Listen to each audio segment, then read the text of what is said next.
My name is Christian Lee. I am currently the Consultant Dietitian in Eating Disorders and Associate Director of Allied Health Professionals at Lancashire, South Cumbria.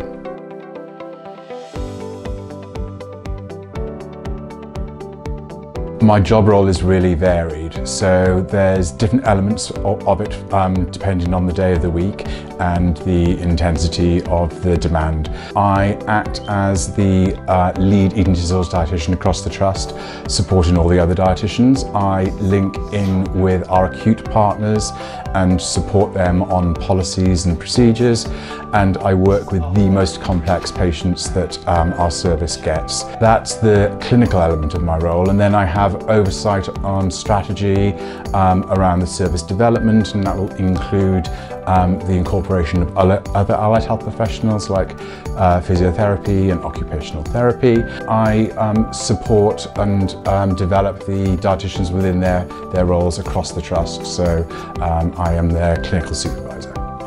When we first see patients with eating disorders, the first thing we do is make an assessment.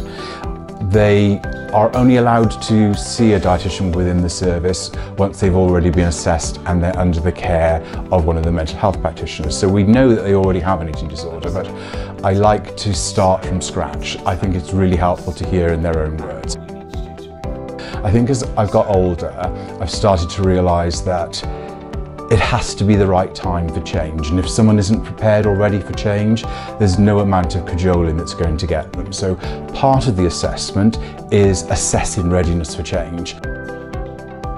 Even when people are detained on section, we still have to treat them with respect and dignity and try to support them, and if it appears that we're unable to support them, then we step back and support the team that is supporting them, but do it in the background.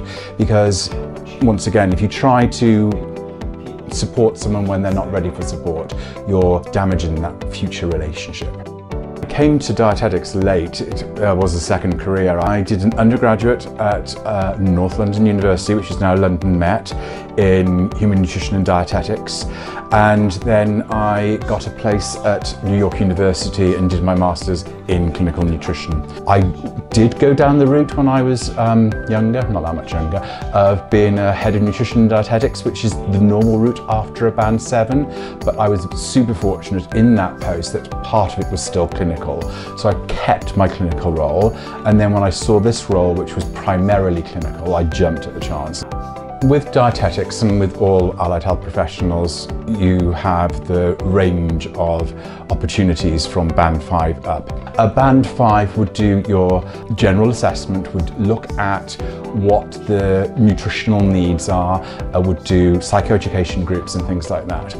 I would say if I were new and starting dietetics today, I would probably look for rotational band 5 and band 6 posts, just so I would have an understanding of which role I would really enjoy. Thinking about students that might want to go into eating disorders, I think if they have the opportunity to do a placement with one of their local trusts, that would be great. Yes, it is specialist. Yes, there will be elements of a placement that will be challenging, but we still do the basics, and I don't think there's a better population to talk to about a food history that someone with an eating disorder. You're definitely going to get an answer. So I think you can really develop those skills in that setting. Every single profession in dietetics that you work with, you will come across people with eating disorders. So there will always be opportunities, whatever role you end up in, to ask and focus on eating disorders. So you could end up as a gastro-dietitian in an acute hospital, but you could also go on some training, whether it's from the BDA or other training courses, to get an opportunity to specialise in eating disorders. So that would be someone with special interest. And then have a look around, gain as much experience as you can, and if a job comes up, go for it.